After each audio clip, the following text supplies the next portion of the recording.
It's not boring. This story is about working hard even when it seems silly, It's not boring. and for the people trying to make crazy things happen. It's that shot of optimism, yeah. It's not boring. Not boring is for the optimists. It's that Take a little shot of optimism.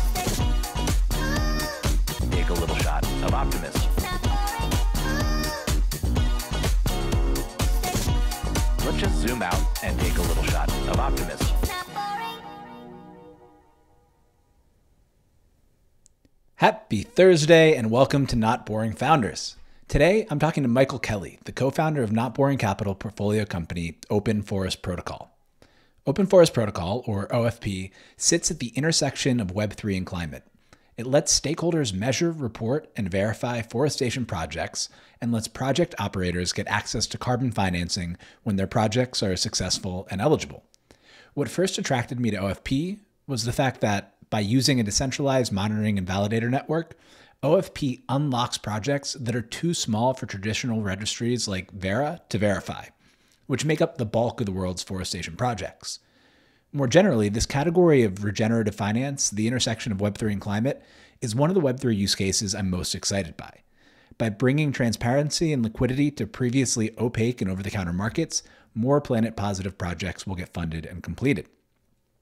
Michael came from the crypto side of the world, and he shares his learnings from diving into climate and the voluntary credit market, along with his perspective on why Web3 primitives are crucial to hitting the world's climate goals, with just the right level of detail. This is a fun one. Before we get to the conversation, though, a word from another company that's all about helping you measure and report. You like that transition? Causal. Many of us rely on Excel, and we couldn't imagine a world without it. We wrote that Excel will never die. Excel lets us quickly crunch numbers, build financial forecasts, and model out scenarios to make better decisions. But modeling in Excel and G-Sheets does come with its challenges. Manual data dumps, refs, untraceable errors, and a lack of data protection create a constant stream of manual work, stress, and a lack of confidence in the work you just did. That's where Causal comes in. Causal is a better way for working with numbers. It's like Excel minus the arcane formulas, no more sheet 1, $E, $4, or VLOOKUPs, plus effortless modeling, live data integrations with accounting systems, CRMs, and more, and beautiful interactive dashboards. Given current market conditions, every startup needs a solid financial model to steer the ship. I've worked with the Causal team to create the Startup Suite, a set of 4 template models for early stage companies. It includes your revenue model, hiring plan, P&L, and runway projection, the basics for any startup to keep an eye on the finances and plan for the future. We use Causal here at Not Boring, and we love it. If you're a startup founder, early stage employee, or just a lover of all things data, you'll love Causal. Use the Startup Suite as a starting point or sign up for the product for free. The links are in the description below. Now let's get to it. Please enjoy my conversation with Michael Kelly, co-founder of OFP. Michael, welcome to Not Boring Founders. Thanks. Nice to be here, Packy. I think the best place to start is maybe just give a high-level overview of the voluntary carbon markets. So we are going to be diving deep into what Open Forest Protocol is doing. I think the audience has probably a general familiarity with the idea of carbon markets and carbon credits and offsets and all of that. But could you just set the stage by explaining how it works broadly and maybe who the big players are and what the challenges are with the current system pre-refi and crypto? Yeah, that sounds good. The first thing maybe to prequel is that in terms of like where I'm coming from in looking at this, I'm not originally from the climate industry. So when I first started to learn about this market, I was in for a lot of surprises myself about how it worked, how it moved, how it operated, so on and so forth. So I think the voluntary carbon market, at least, usually is traced back to a combination of either Verra or Red Plus programs, like from the early 2000s. And essentially what they are, it's pretty interesting. It's essentially like non-governmental organizations who have a mandate to go to a specific project with their own custom created methodology, depending on the type of project it is. And it's not just limited to nature-based projects. So it could be reforestation, afforestation, improved forest management. They've started doing mangroves to some degree, but they do completely unrelated nature-based projects as well. They show up and they basically create a custom methodology for the project. From that custom methodology, they'll create a measurement plan for measuring and verifying over time. And then depending on the specific structure, if it's REDD+, Verra, or Gold Standard, they'll issue credits sometimes in advance of actually doing the measurement in the first place. So there's a couple like really interesting things about that model. One thing also to add is that the scale of this over the last 20 to 24 years has not been super giant for forest-based projects. So I think like from the numbers that we've done, Verra's done like on the high end, 300 projects in 22 years of nature forest-based, specifically reforestation, afforestation. I think Gold Standard has done like 50 or 60. So like we're dealing with, when I came into this, it was like, oh, what's the nature-based carbon market looking like? And then you dig in, there's 2 or 3 players that are official. There's a lot of other players that are unofficial, which kind of happen on a handshake basis of, oh, you're an NGO in Switzerland, come down to my project and create a methodology and we'll find a buyer and seller. The interesting thing though, I think, especially from a crypto perspective about this market, is the incentive scheme between the parties involved, right? So the project that wants to issue carbon credits is paying the validator to come into the project and saying, hey, come validate my project and help me sell these credits as well. We're going to essentially create value from my forest, and you're the main party who's going to be checking it, not even every year, maybe once every 2 to 5 years. But don't worry, it's going to help the world, and everything's going to be better. As someone who grew up in finance in 20 aughts, it sounds awfully familiar with the ratings agencies being paid by the different people who are issuing mortgage-backed securities or whatever else. Not saying that it's as bad as that, but yeah, certainly a conflict of incentives there. So when it comes to these people verifying, like, this is a voluntary carbon market. Is it a requirement, or it just increases liquidity when Verra comes in and approves a project because it means that a buyer of the credit is more comfortable with the fact that this is something that has value, that other people recognize will have value, and they can report on their financials? Could I go in and verify something if everybody agreed that, I guess one buyer agreed that Packy said this is good, so it's good? What is the actual role of these people coming in and verifying? Yeah, so the verifier, as I understand it, is the stamp of legitimacy. And what the verifier will actually do is they'll subcontract to partners around the world to be the voice of legitimacy for them to come in.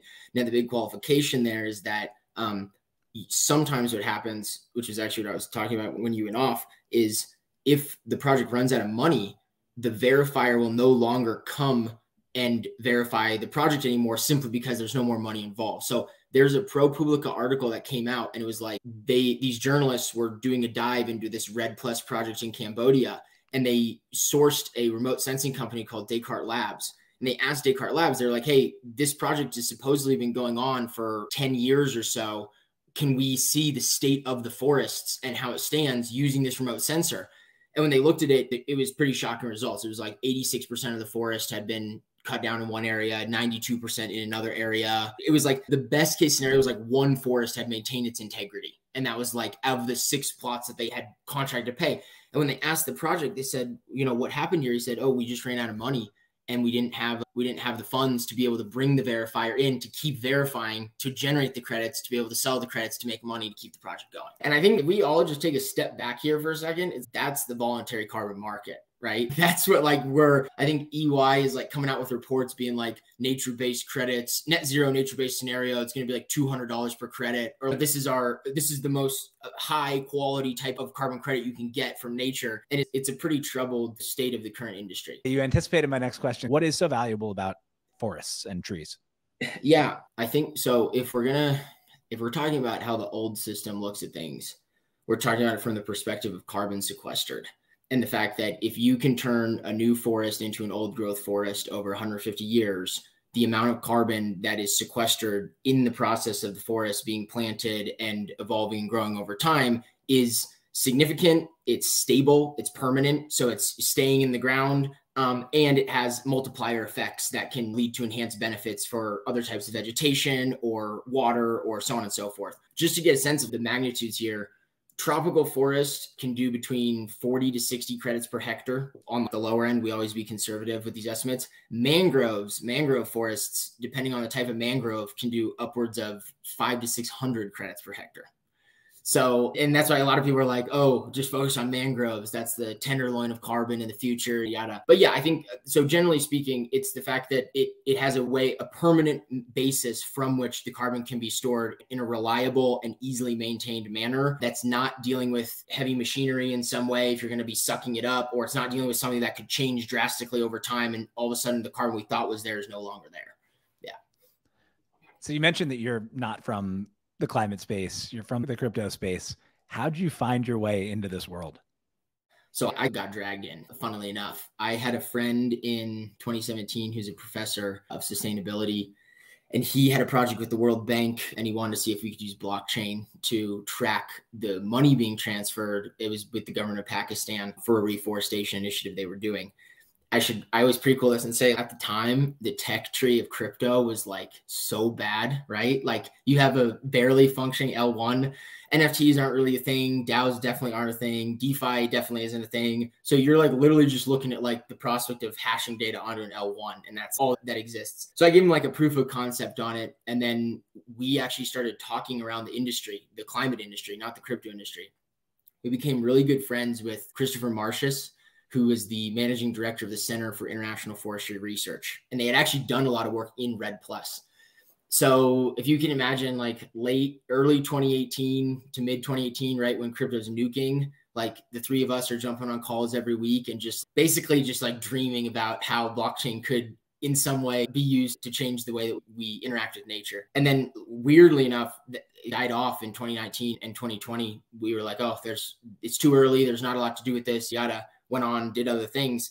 And then a Swiss friend of mine who I'd worked with back in 2017 got in touch and was like, yo, do you still have that white paper on forests? Because I know a guy who runs a reforestation NGO from Switzerland, older guy who's been in the specifics for a long time. And he's keen to see if there's something in blockchain today that he could make use of. That was Fred, my co-founder. So I got connected with him, and then we looked at the product stack specifically on Near at the time. And we were like, oh, like, crypto's come a long way in 4 years, and maybe we can make this into something. But it definitely wasn't what we thought it was going to be. Like it was definitely supposed to be way smaller than it turned out. And then we were like, oh, wow, VCM's in terrible shape. Crypto's going to change this. People like carbon. That's great too. People are talking about biodiversity. Like we were just like super lucky, I think, in like the timing. It was like we had no clue what we were walking into. So yeah, you walked right into the refi storm. I guess at that point when crypto was so janky, what were people excited about? And I guess what specific problems that we talked about or that we haven't talked about did people want to solve? Yeah, the big problem on the institutional level was some form of results-based financing scheme. So essentially being able to know if we transfer a big amount of money, like $80 to $100 million to Pakistan, how can we guarantee that money actually leads to forests in the ground? So you're thinking essentially of constructing an entire system from the ground up of how does the traceability of the forest on the ground correlate the money that we will release to them. If there's a book that summarizes this super, I'm going to forget the name, but it was Kishore Mahbubani's book on, I want to say it was like The Great Convergence. And he has a chapter in that book where it's at the end of the chapter, and he talks about how there was this financing project of making sure that certain amounts of wood could go to Afghanistan. And he went through the value chain of all the different parties involved and how it shipped from Geneva to Italy, and then Italy went to Israel, and like a $50 million pledge turned into like $20,000 of wood that the Afghanistanis got, and they like burned it because there was nothing else they could do with it. And so that was actually what we brought up originally. Like I just remembered that is these are the kind of conversations which is like from a high level, how do you get big institutional money into the world in an efficient manner where you know that it's not getting hijacked or misappropriated or misused. And I think, to be 100% fair, it was very idealistic. Like the idea that like crypto could do this at the time. I think it's more realistic today than ever, but like in 2017 and 2020 was like crypto idealism days, right? It was like, we're going to reinvent supply chains. We're going to do all this world changing stuff in 3 years after the tech just came out. We're still waiting for the first big supply chain use case to come about. But I guess how'd all of that then lead into OFP, Open Forest Protocol? 2021 comes around, 2020, like where do you take that initial conversation and start building something out? And how are you thinking about it?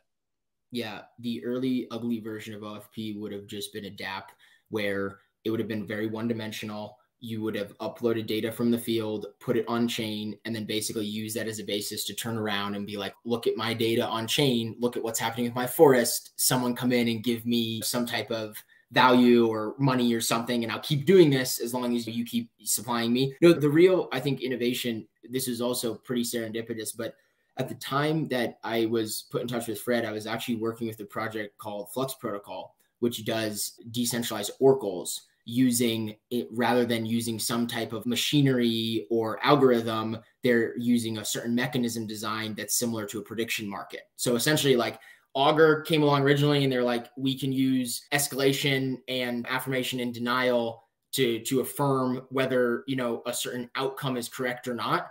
But then Augur was like super clunky, cost a lot of money on the original Ethereum. And it's like everyone forgot about it. Flux Boys came along and they were like, oh, we can actually repurpose this on Near with super fast super fast finality and then super low transaction costs. We can use this to create a better version of affirming data that's moving on chain. So I was literally working with them on their mechanism design papers for the Oracle when this idea of Open Forest came along, and I was like, yo, you could actually take this similar logic, but you'd have to expand it and modify it for forests, basically to fit the time frame of forests and it fit the kind of industry a little bit better. But that kind of primitive is, I think, the missing piece for building an entire network of decentralized validation. Yeah. The first instantiation, or at least like idea of the app, the data would have lived on chain, but it could have been BS data if I had somehow figured out a way to doctor photos or whatever data you needed. I could have just put it in there and it's permanently on chain, but wrong.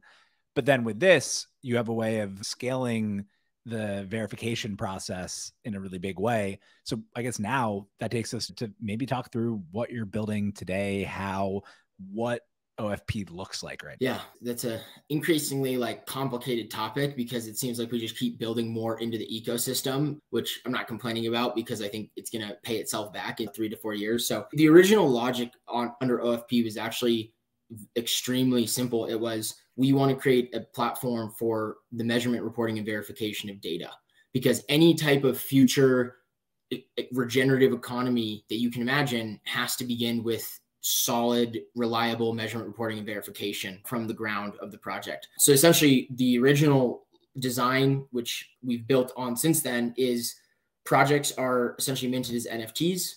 They go to the field with a field app and essentially collect the most essential data that they need in order to report on the state of that forest. So it'd be height, diameter, random sample plot generation, photos, different things like that. Essentially what you would do as a consultant anyway, but without the kind of tricky methodologies that they build around it.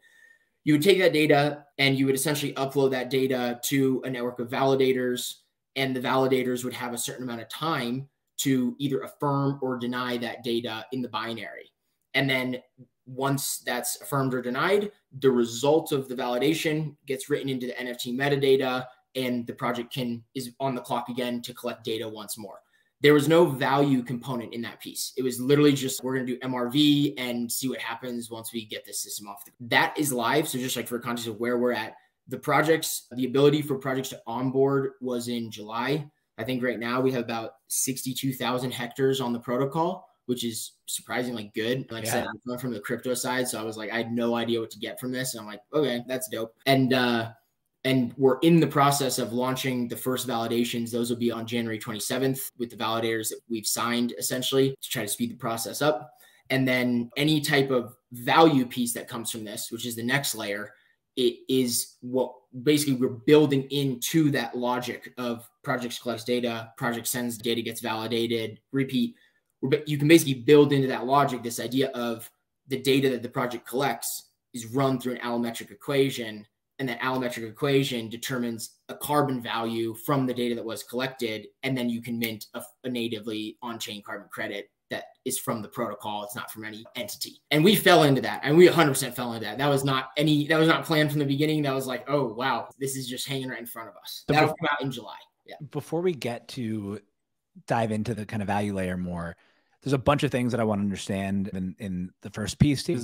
And maybe part of it's just the bear market skepticism, but I think these are like good answers to a lot of things. I thought NFTs were stupid pictures of monkeys. What value do NFTs have to the project here? Yeah, it's interesting because the NFTs are not actually, at this point, not creating them to be monetizable. So you're not even selling the NFTs. The NFT is more than anything just your digital stamp. It's your on-chain record keeper of a specific event or of a specific, I guess at this point, it's forest data. So we say, this is your forest project, but really what the NFT is holding in it is the data of the project. It's just the placeholder that holds that. And then essentially it's the holder of the metadata that gets written into the NFT over time, such that 10, 15, 20 years from now, you can simply look at the NFT of the project and have a reading on the performance of the forest project over the last 15 years, basically. And I'm going to ask overly dumb questions here, but like, why not just use a spreadsheet and save it to a regular database? Yeah. So I think if we think of this from a very big picture, we want a self-sustaining system with the value imbued in the system itself. And so what does that mean? It means that every single person on the OFP team should be able to disappear, and the protocol as it's been originally designed should be able to function indefinitely in a similar way to how Bitcoin or Ethereum operates. So the premise here is we need, and this is even more tricky when you're dealing with a suite of different decentralized stakeholders, right? So it's like we could have one entity controlling all of the data for all of the projects, then the projects wouldn't have autonomy on the protocol and they'd be beholden to that one entity. So we structure this in such a way where every single project is fully autonomous and independent with their NFT, with the data they upload that they get written into NFT. They're basically able to hold it and say, look, this is me. This is what we are. There's no one in the entire universe that can take away this record keeping of who I am. That doesn't matter if the team disappears or anything else like that. And that goes upstream for the whole protocol in principle. That's awesome. Yeah. And then who are the people specifically in each one of the roles? So the person uploading a project, is that someone who owns the particular piece of land? The people who are verifying are these people who are former consultants who are finding something that's more efficient where they don't have to pay X% to the company that's giving them the assignments? And then who's validating? Like, could I go on and say, I don't know, that looks good to me? Or is there a particular kind of skill set that the early validators are? Yeah, I want to slow down my answer to this and really dig in, because this is actually, I think, like where the unlock comes if we're careful with it, if we're careful with how we can explain it. So what I'll do is for each of these roles, the projects and the validators, we'll talk about what exists today. And then we'll talk about how we envision this evolving over time in an on-chain decentralized network. So it's like, you can really see the vision of like where we're going tomorrow with all this, right? So for projects today, it's limited because the reforestation industry is pretty tightly knit. Like, it doesn't have a lot of funding come into it. It's pretty limited in who's able to really participate over time. So your project would typically be an NGO, a local community with the resources to organize and collect data, a project that's been government funded with a project manager in place in order to collect that data, or a project that's been corporate funded and in place to collect that data because they've had some type of pre-financing from a corporation with the land that they're managing. And that's more than anything to get your setup costs for seeds, the nursery, people to go out to the field, plant it, people to check up on it, so on and so forth. Where do we see the project person evolving into the future? One of the big differences between our system and the existing system is where the agency and responsibility lies. So it's very different when you're a validator coming into a location and you have the responsibility of saying what the data is, and the people who own the land or the local community that might be there really is not involved in the process whatsoever. When you flip the system and you say, here, if you want to do a project, you start your project, it's free. You have the agency to go out into the field, collect the data that you want to collect, upload that data and generate value for that data. And then the decentralized network will validate it without needing someone to necessarily block you or take value from you in some way. We expand the pool of what a potential project is, right? And so like in the future, we want to bring, especially, and this refers to different verticals, right? Because we're doing reforestation, afforestation now. We'll do mangroves, biodiversity, agroforestry, improved forest management in the coming year and a half. The idea is that a lot of this indigenous land that is pretty locked in terms of the value that it holds can now become unlocked because these different stakeholders come, and you can get super granular with the cascading value flows of that. Like to the extent where, let's say I'm a project developer doing a project in indigenous land that I have permission for. You could imagine someone building a DApp whereby X% of the credits generated for the project get automatically pushed into the wallet of the field agent who's collecting the data that gets sent to be validated, right? Automatically guaranteed. So for the project perspective, I think we envision it almost becoming like an Airbnb, to some extent, almost becoming like an Airbnb of nature-based conservation, preservation, and forest projects. Anyone with any amount of land of any size can basically take it on themselves if they're willing to front the responsibility of doing it for 20, 25 years and upload data and get value for that data, showing that they're contributing to solving the problem. Yeah, I remember the first time that I talked to Jeremy, this was one of the most fascinating things to me, that like the current infrastructure just can't support those kinds of small projects, right? Because like the person from Vera or wherever else has to get on a plane. They have a full calendar already. They have to show up on the site and do all of those things, where it just doesn't make sense under a certain size of project. And not only does it not make sense for their time or whatever else, but like literally you'd spend more carbon flying to whatever place it is that you'd need to verify than you'd actually save in the reforestation project in my backyard. But by having that person who is responsible for the project upload the data and then have this network of validators validate the data, it flips that completely on its head. So it's worth it because it essentially costs, you know, whatever that person's time is to validate, costs nothing for me to say, cool, I just planted 7 trees in my backyard. Like, what do I get for this? And so you can have a bunch more people participating in the ecosystem than you physically could have had beforehand. Yeah, exactly. It's just open sourcing it to the world.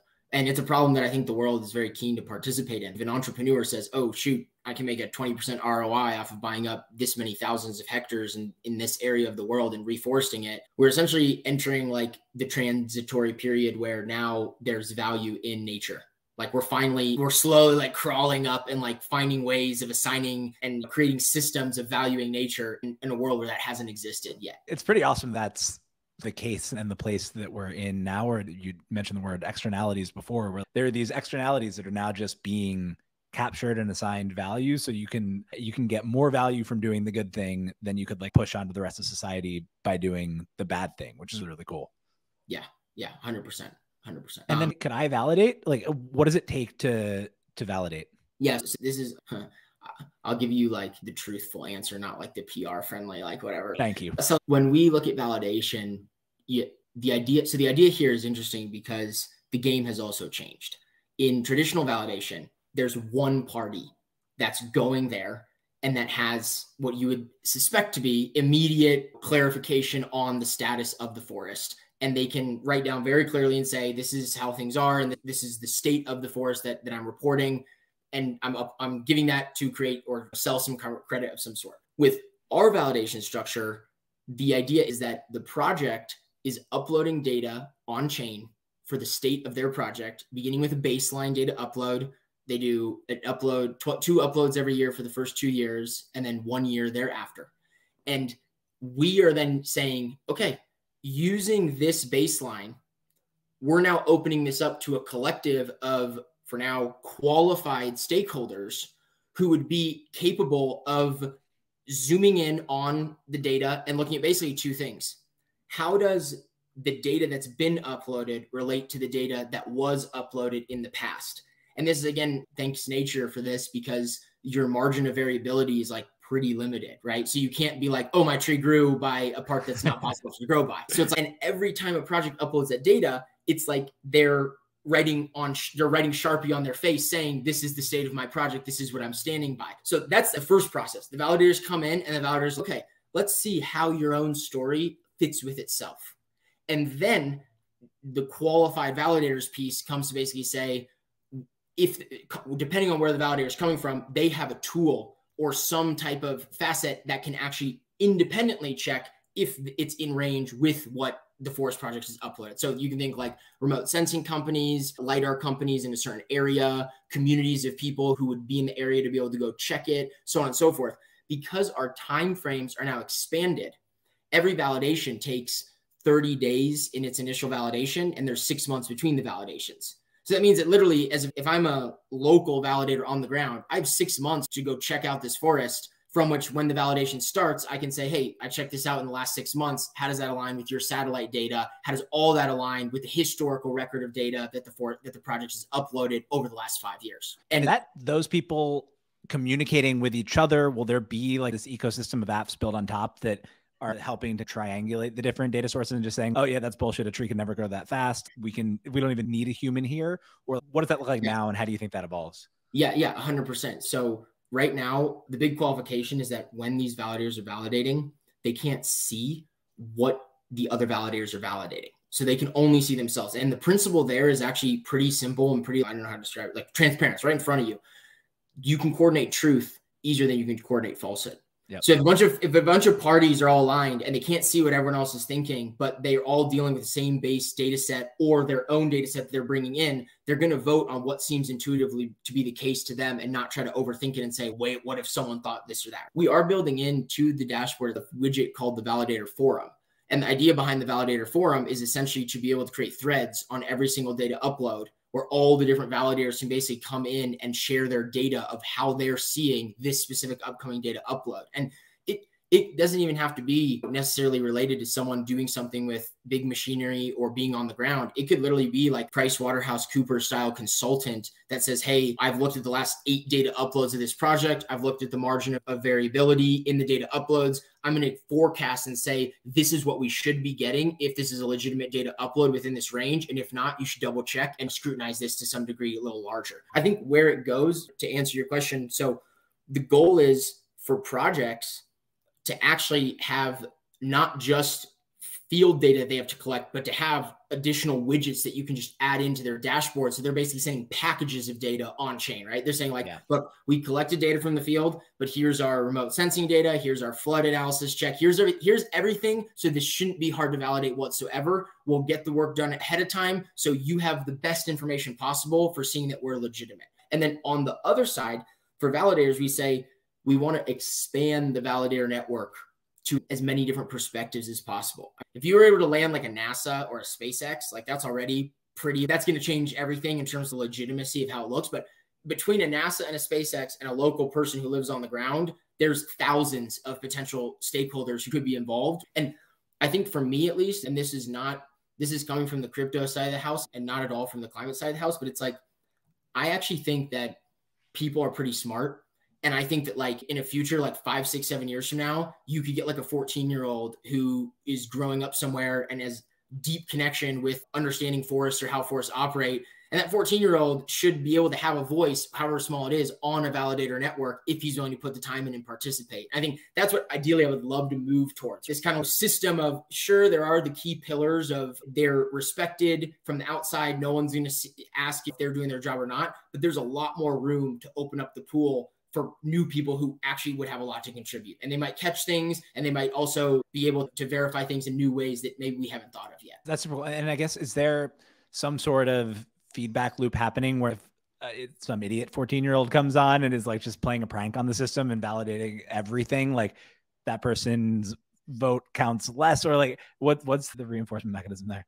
Yeah, for now, we've gated and we whitelist the validators coming onto the platform. So you validate with your token, right? OPN token is a utility token officially, thanks to Switzerland's categorization. And you would validate with the amount of tokens that you would hold, or interestingly, the amount of tokens that someone delegates to you.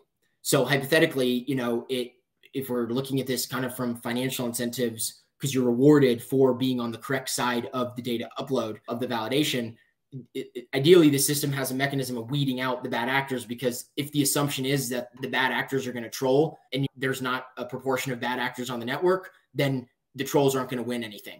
And so you wouldn't want to delegate that money to the trolls. And if the trolls want to repeatedly every 6 months jump on and try to mess with the system to earn nothing, fine. The system's built that way to do that. People might try that, but we're going to make sure that there's always, at least from the very beginning, qualified, committed people who see the vision of this in the way that we're imagining it, to pretty much guarantee that we wouldn't have trolls be able to take over anytime soon. Yeah. Got it. That makes sense. And then, so I guess moving to the kind of value piece of the system now, one interesting way, I guess, to frame like what the market thinks of OFP is like, how does the value of verified nature credit compare to an OFP verified nature credit? Is that a thing that you can tell right now? And how do you see that trending over time? Yeah, that's a good question. So first off, I would say the market is going to have to learn about OFP first. It's going to take a while for the market to be like, oh, this is possible. This is a thing. What we like to say is that OFP is going to bring sound carbon to the world. So Bitcoin sound money, like what's the premise behind sound carbon? It's data-backed carbon. It's you can see the whole life cycle of the carbon credit. You can see when it was generated, what the validation vote was that generated it, what the data upload was that led to the generation event, the history of the entire project and their performance up until that point, where it's gone, if it was sold, if it was offset, and what happened to the credit on chain.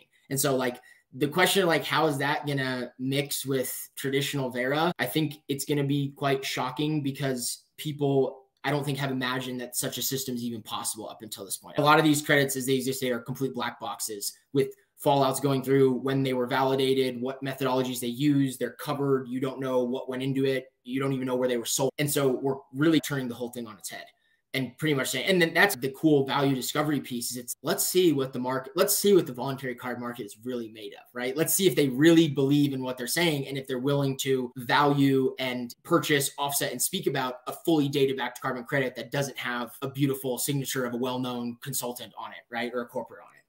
For sure. And what do you see that timeline being? Like, what are the milestones that you're looking at along the way to say, cool, this is trending in the right direction. We're collecting the right data. The market actually is beginning to believe in this thing. Like, how are you judging that as you go along? I think we're largely looking at the number of projects that are onboarding and the off takers and what kind of off takers are interested in buying the credits and what price we're able to sell the credits for. This is also an interesting kind of point in time for the evolution of the VCM because we've had this discussion internally many times. It's pick your future of the VCM. Are we going like boutique kind of goes and they want to select the regions that the credits come from and they want to dig in and call the projects, get to know them, really get a feel for the specific taste of the credit?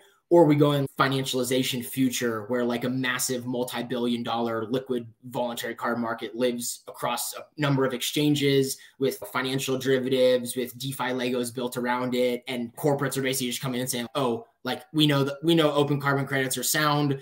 We'll look if we want like a mangrove one or a biodiversity one or a carbon or a normal reforestation one. We'll just buy the lot and offset it. We won't even need to look at where it comes from because we trust the system to be sound. Those two possible futures are like probably going to emerge before our eyes in the next 10 years. And I tend to lean toward the financialization one just because I'm more of a crypto background kind of guy. But maybe, I mean, there might be an in-between for a while where I know a lot of people are like, if corporates will buy your credits, like then it'll be a big green light affirmation that you're on the right track. I don't know if the corporates know what to look for, to tell you the truth, but that's I think, yeah, where we're at. Which brings us to an interesting question, which is the V in VCM is voluntary. Like why, and this is maybe it's self-evident, but like why are corporations buying credits in the first place? And I guess to your point, like if they don't know what to look for, they're just looking for a stamp because they need to achieve what by buying the credits? Yeah, people don't like the word offset anymore. They prefer the word drawdown. So you have to like work within the narrative. I think more than anything, there is voluntary commitments done by a host of these corporates saying we're committing to transition to net zero emissions over the next 10 or 15 years. And in doing this, clearly we can't restructure supply chain or shut down one of our plants. So we're going to compensate for that by buying a credit somewhere and offsetting the value of that credit over time. Interesting thing on this point, actually, which probably should have brought up earlier, but like the playing field that we're on right now on the nature timeframe is not neutral. So I was bringing this up because this was a shock to me when I discovered it, learning about this industry. But like we lose 4.7 million hectares of forests a year around the world. So while all this conversation is going on of, oh, are you going to scale? How does that work? How does that like fit with the legacy system? It's like the legacy system has done 300 projects in 22 years, a little, give them 500, just legacy systems at 500 projects in 22 years. We're losing 4.7 million hectares a year. And there are corporates with their commitments saying, hey, as a part of our business model, we believe we want to offset a certain amount of carbon or we want to purchase a certain amount of credits that could become mandatory in the future, depending on what certain governments do. But the point is, it's a really messed up picture when you look at it. It's like the corporates are having trouble trusting where to buy their credits from, while all the while we're just like leaking forests into oblivion on an annual basis. And everyone's, oh, this is fine, right? It's not fine. How many hectares are there totally? So if we're losing 4.7 million hectares a year, how many are there totally?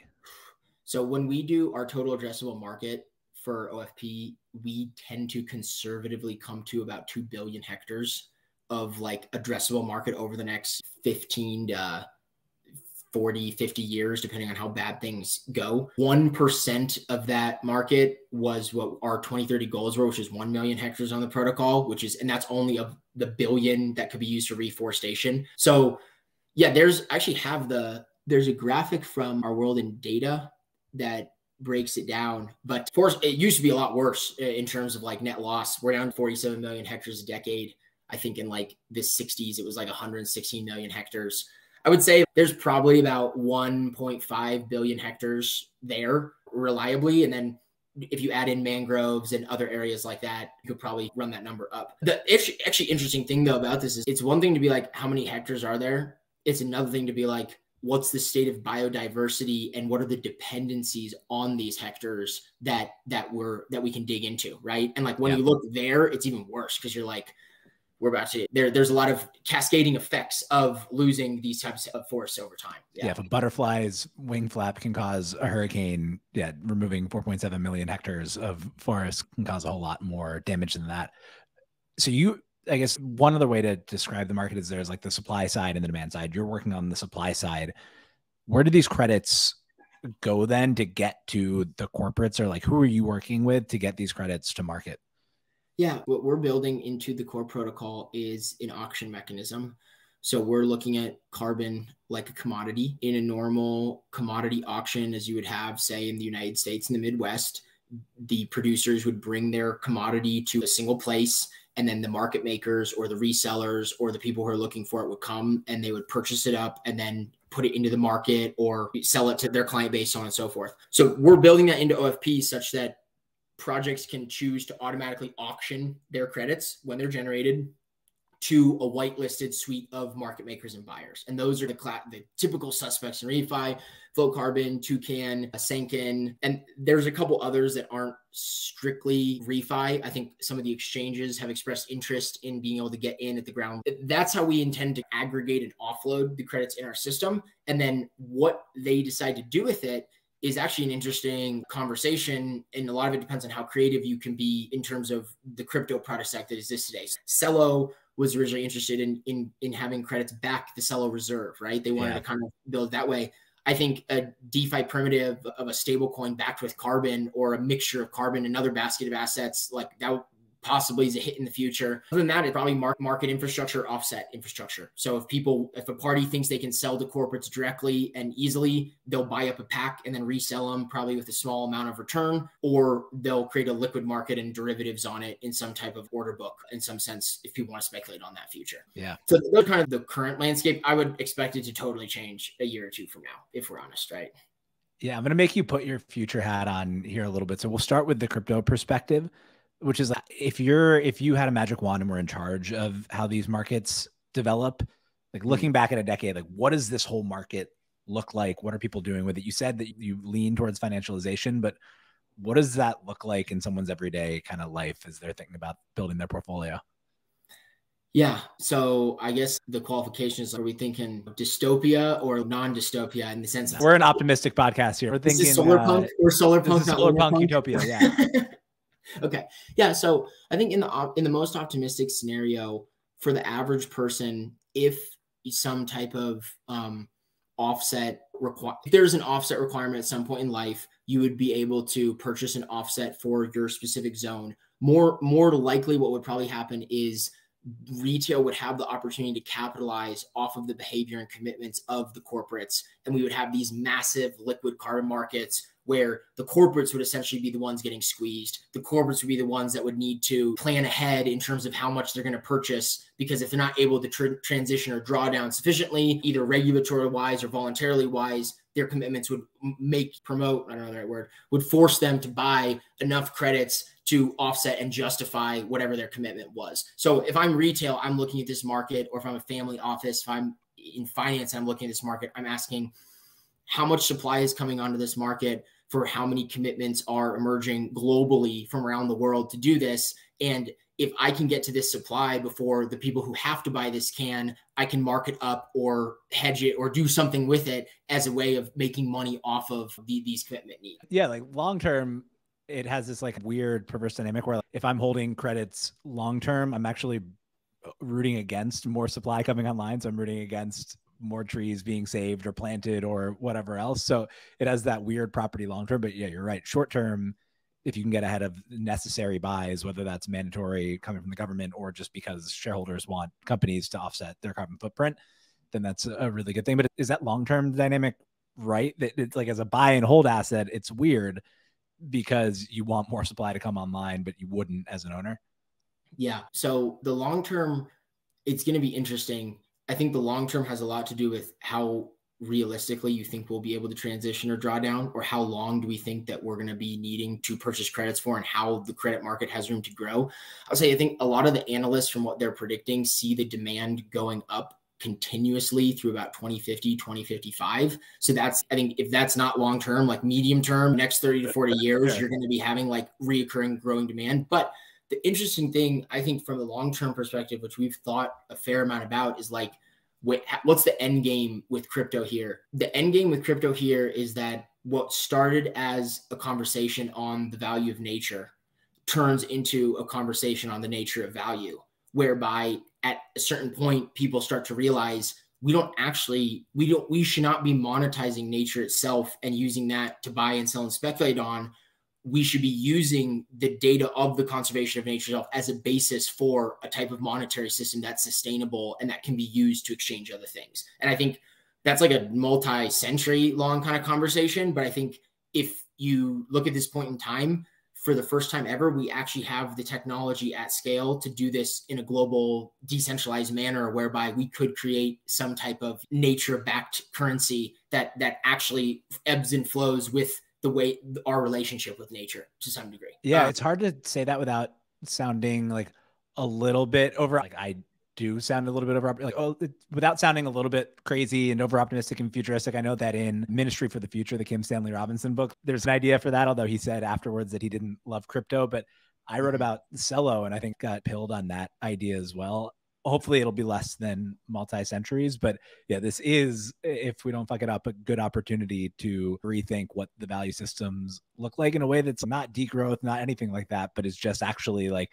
a better way of doing something because we've evolved and learned more and have better tools at our disposal and all of that. So I guess for the last question, since we're talking on this time frame, I normally ask people that if everything goes right in a decade, what does the world look like? I think that's obviously too short of a time frame here, but just beyond like that system of value, if everything goes right for OFP, like what does the world look like in a century? First off, for me at least, it's about getting that 4.7 million number down to parity, down to zero. And I think it's that, and it's also dealing with the biodiversity hotspots that are also at risk. We're essentially trying to hold the line, put some glue in where the system's left to date and buffer that. I think more realistically, if we're talking from the project's perspective, the crypto perspective, ideally, it's the largest nature-based carbon market supplier in the world in the next probably 10 to 15 years, just because the scale that we can pump this out. We're able to bring indigenous communities off the sidelines in a way where they have agency, in a way where they're actually fairly rewarded for the land that they're stewarding. Carbon markets as a whole are no longer these fringe / skeptical / unclear, opaque systems, but everyone trusts in carbon markets because they can see where it comes from and they can make sense of from a high level that there actually is some type of value being represented with the asset being created. And then I'll go on a limb and say it makes crypto one of the greenest industries in the world, because that I think is the composability piece of this idea of I'm a Bitcoin miner and I can route X% of my fees or X% of my return directly into a pool that invests in a forest project and returns carbon to me. Like we're about to get overlapping in crypto, the different ways that the value will revolve around this, such that if we can pull this off and start cranking these credits out at scale, like there'll be more than enough credits for everyone in crypto to turn around and be like, we're now the greenest industry in the world. We supply the largest nature carbon market and we've tied money to nature. That would be really cool.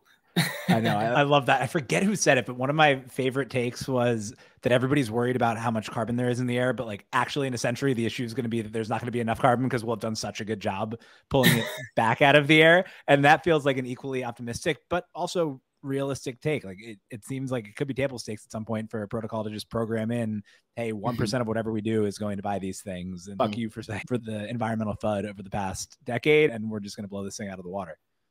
Yeah, that would be a very cool future. Because I know that's what kind of turns a lot of people off now about crypto. We get these questions a lot, and it's, man, like, we're changing things. Crypto's changing things on all stacks, not just money, but nature, value, all that stuff. It's here to stay. So I love it. Where can people go find you, Open Forest Protocol? And for someone like me, and let's assume the audience kind of is a bunch of people like me who couldn't be a validator, what's the best way for them to get involved? You will be able to delegate. So you will be able to essentially give your tokens to a validator. So if there's an indigenous community that, you know, is relevant in a certain area, you could potentially support the indigenous community or a remote sensing company that will be coming. We didn't really talk about a lot of the price mechanisms of the token, but in owning the token, you yield a fee of the carbon on the protocol. So it's the world's first carbon yielding asset, right? So if I'm a corporate and 10 years from now, I'm worried about my ability to purchase credits, you can just lock up and yield real credits coming from the system itself, right? It's real exogenous value, not just crypto created endogenous value, right? So that's something that you'll be able to do from whenever the first carbon credits come live on the platform. I think beyond that, what we really want to do is we want to expand the conversation, because literally 80% of our trouble is explaining what we are, and like getting people to start thinking on the systems level, getting big players interested in saying, oh, it doesn't matter if you're a small farmer or you're the World Bank. This is a decentralized system that's going to eventually come and affect you, whether it's now, 5 or 10 years from now. And we'd love to start these conversations and get these dialogues going to move the needle on getting these players off the sidelines. Evangelizing for us is really helpful, and thinking of my goal also with this is, like, we're hoping to bring a new generation of climate entrepreneurs onto OFP who want to build dApps and solutions on top, who want to do creative things with the value that's generated. If universities, if young people, give them information and tell them to get started or to get involved in this, because we'd love to have as much help as we can get. Yeah. So for like the normie audience, myself, like, include, just, I'm trying to think of like the one sentence description that if you're like just talking to somebody random at a university, you explain it. And it feels like to me almost Airbnb for nature-based credits, where it's just a way of increasing the supply side by making a wider number of projects available, accessible, verifiable, and solving this like seemingly insurmountable demand overwhelming supply problem by making it easier to bring supply online. I guess that wasn't particularly uncomplicated, but does that sound right? Yeah, it's exactly right. I think it hits the most important nail on the head of the switch. If we look at this as like a switch that's changing, that's the switch right there, of expanding supply, using your decentralized code base to help manage and account for everything that's going on, and then building on top of that for entirely new value systems. Yeah. That's awesome. I was excited about this from the first time that I talked to Jeremy. I'm even more excited to be an investor now. Thanks so much for coming on and for doing this. I can't wait to see where this goes. Great to meet you, Packy. Thanks for the time.